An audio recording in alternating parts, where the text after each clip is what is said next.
What's up guys, welcome to another video with Monkey Ink. Sorry if the footage is a bit bad. This is actually my camera that I'm taking this video on, the Canon camera that I bought. It fell a few times and now the autofocus doesn't work at all. So if it's out of focus, I'm truly sorry for that. So the video I'm doing today is actually one of you guys asked me to do a video how to bleed your brakes. Now there's one problem with that. There's a lot of different brakes out there using different fluids. So what I'll do is today I'm going to do a top bleed on a mineral oil brake. So if you've got a bike that uses mineral oil for its brakes, this is the video you should watch.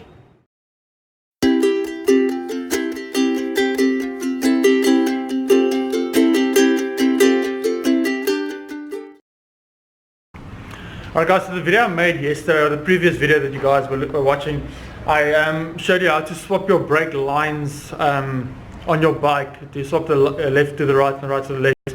And then I said I'll make a video about how to bleed your brakes, and one of you guys asked, so I'm doing this. The brakes I'm going to use today, or I'm going to be bleeding today, will be these Shimano brakes.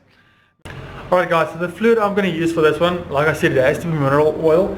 I've got this fluid here from Shimano. It's the mineral oil that we use in those brakes, but you should get different brand names mineral oils from any worthwhile bike store. So I'm going to use these. What I'm going to do is I'm going to give you guys a quick hint, or just a tip that you guys can use.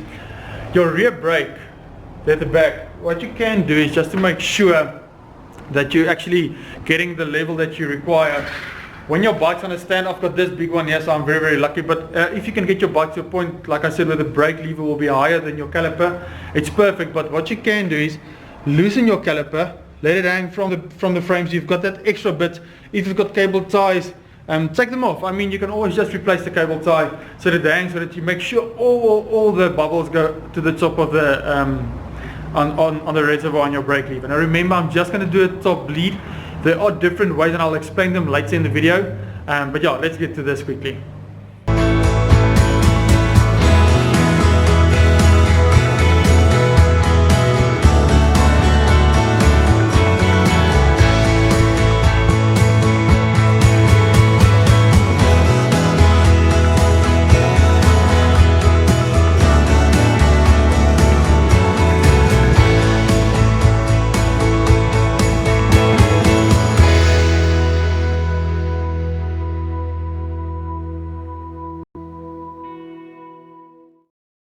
Alright guys, just a quick recap. You're going to use your mineral oil from Shimano or wherever you can buy mineral oil.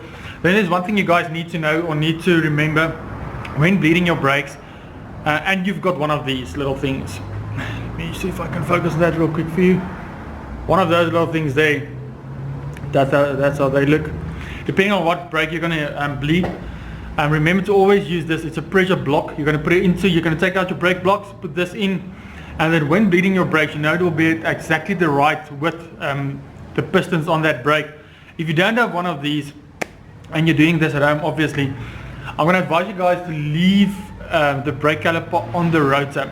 If you've got new brake blocks only, leave it on the rotor, so when bleeding it will always just push where it should be. So remember that if you don't have this, leave your caliper on the rotor.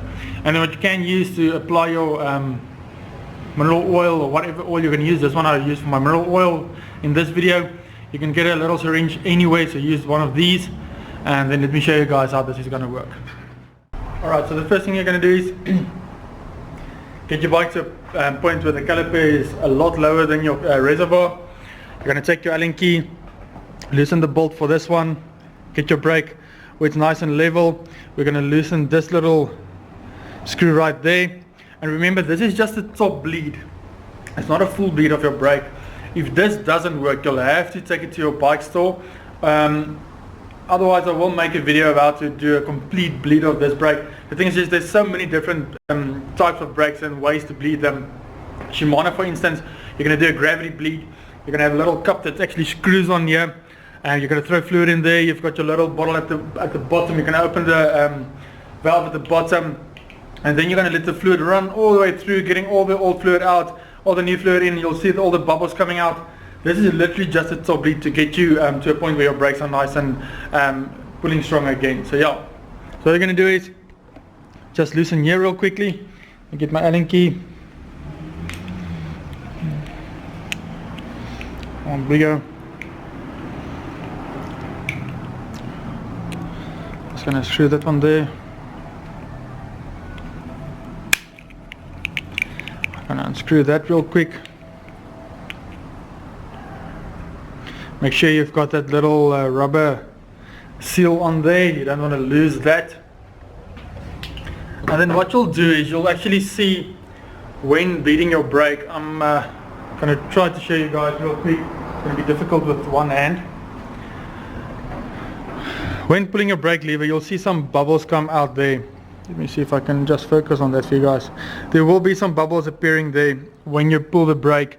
All the fluid will just actually drain into the lever, or into the reservoir, and you will see there is some space for your lever. So what you're going to do is, while it's open, let's see if we can focus on that for some bubbles to appear. Or unfortunately there's not any bubbles there. But what you'll do is, you'll see some bubbles come out, then just put a bit of fluid in, bubbles come out, put a bit of fluid in, and you'll feel your brake actually getting tighter. So what I'm going to do is now I'm just going to do this real quick. Alright guys, this is the best I can do this. You guys are zoomed in quite a lot. The best I can do is I can show you guys like this. You're going to take your little syringe that you've got with your hose, however you're going to do this.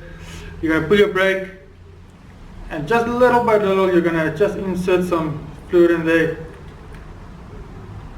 Remember, this is a top bleed, it's not a pressure bleed. You need to just put the fluid in slowly but surely.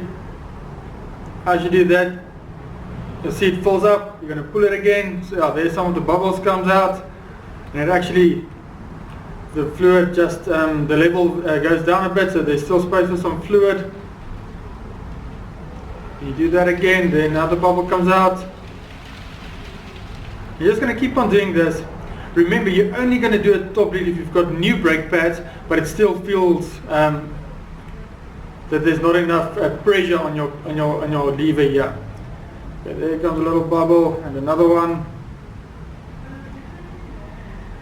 The worst thing you can do is when bleeding your brakes, when you still got the old brake pads on there, because then actually you're going to overbleed your brakes, and when the brake pads are finished and you put in the new brake pads, there won't be enough space, if I can say it like that, inside the caliper and the reservoir, and then you'll have to let some oil out again, and that's the worst thing you're going to want to do. So when you've done that, remember, a little bit of fluid inside here, keep on pulling your lever down, don't just grab it, just put it slowly, and you'll see some of the bubbles come out there. And when the level stays the same on your reservoir here, when pulling your lever, it actually goes up and then down to the same place. You know, all the bubbles are out, and then you should have enough power on this lever. So I'm just going to put this back real quick, and then I'll just see if we've got some pressure on here. I'm going to quickly, let me just get you guys out again. Here we go. Alright, so I'm quickly going to put back the brake blocks that was in there. Remember, I used a little pressure block. If you don't have that, I advise you guys to leave it on the caliper on the rotor. So I'm just going to put back my brake blocks real quick. It's new brake blocks, so I know it'll be perfect. I'm going to put the wheel on, and then we'll see if there's enough pressure on this lever real quick. Alright, I've actually put back my brake blocks just now. I'm just going to tighten my caliper. The nice thing about Shimano brakes, usually most of the times you can just, you see I've used this little thing, you just keep the wheel straight. Usually when you've got your bike with the handlebars a bit higher than it should be, it starts swinging around and you need to hold it and everything, so I just usually use this just to keep the wheel in place. The nice thing about Shimano brakes, most of the times what you can do is you can just push it down a bit, pull your brake lever for that specific brake, and then just tighten them. And most of the time, not always, most of the times it centers out quite nicely and you shouldn't have any problems setting them. So I've done that now. Let's hear. That's a lot of braking power, and that's perfect. So guys, just remember, if you don't have your, let me just sit down here. If you don't have your pressure block, which is this little yellow thing here, that thing there, remember to leave the caliper on the rotor. Open that little screw on the top, make sure your brakes level, and make sure that your caliper is lower than the brake lever, so all the air bubbles can go up to the reservoir. The reservoir is that little part there where your brake lever sits, and then as you pull it, you'll see the bubbles coming out as you apply or insert some fluid into that reservoir. Remember to do that slowly, don't put it in and give it pressure, especially on your mineral oil bike brakes or the Shimano brakes. So just add some fluid little by little, and you'll keep on pulling that brake lever slowly, and you'll see all the bubbles coming out. Remember, only do this when you've got new brake pads in your bike and it still feels not as strong as it should. Then you can bleed it. Never bleed your brakes with old brake pads, because you will overbleed it, and that will lead to needing to remove some brake fluid when you're putting in new brake blocks. If you put in new brake blocks, never touch them with your hands on the braking surface, because the oily residue on your hands will actually make them squeal a bit when braking, and then you'll have to clean them. Make sure none of your brake fluid gets onto your brake pads. That's actually why you're going to use this little pressure block to get your brake blocks out, because if the fluid gets onto your caliper, it's not a problem, you can just clean it. But if it gets onto your brake pads, it's going to be bad. So guys, that's just a quick video about how to top bleed your Shimano brakes or any mineral oil brakes. Remember things, there are a few different types of brakes. Some of them you're going to have to pressure bleeds from the top, from the bottom. This will be a gravity bleed if you're going to do a full bleed on that. If you guys really want to see something like that, I'll see if I can get someone to help me film, and then I'll make you a video like that. But just to do a top bleed, this is the easiest way you're going to do that. Oh, whoa, that's sharp. Actually bought this off a guy selling them, that's bad, selling them from door to door. Guys, as usual, I usually do some motivation, and I want to share something with you guys. This is probably one of the hardest things you can do, is taking your first step. And I've heard it, I think on a video, someone also talking about this. But anyway, usually we have all these dreams, and we want to do things, and we've got these ideas, and when it comes to doing the first little thing to get that going, we usually stop. It's the same with my workshop at the moment. I've taken everything from the old store to the new store, and I was so happy to do that, and I got busy with work and videos, and not that I'm complaining, I'm super happy that I'm busy still. There's a lot of guys that's not, so I'm super happy that I'm busy. But it's still a mess, and every day I think, let me just do something. I want this beautiful displayed board full of my tools, and make sure I know where everything is, and then I don't struggle. But every day I do find one small excuse not to do it, and I make myself believe that excuse. And I want to encourage you guys, and that's what I'm going to do now when I'm finished with my work. I'm going to, even if I just get 4 tools to the place that I want them, make sure the dreams that you have, don't just put them aside. Take one step, even if it's just one step, to make that dream start to become reality. Don't just put it aside, because you will feel neglected by yourself, and you will be disappointed at the end, because someone else would have grabbed that dream and they would have done it, and you would have wished you've done it yourself. Guys, don't let your dreams go.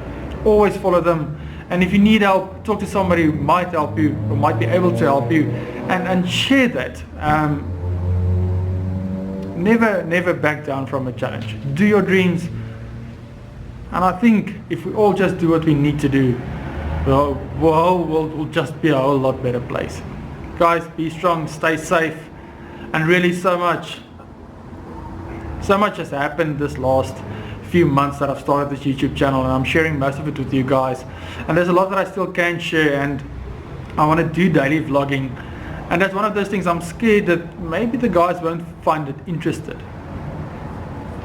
If you guys would be willing to look at some of those videos, give me a thumbs up, or just give me a comment down below, and I'll post some of them, because I do have a few of those videos finished already. And I mean, life's not always just cycling, and my life's always just cycling. It's work, it's cycling, it's everything going with cycling, but there's a bit of the other part as well, and if you guys would willing to see that, just let me know. Please subscribe. Thanks for all the support, and never say never.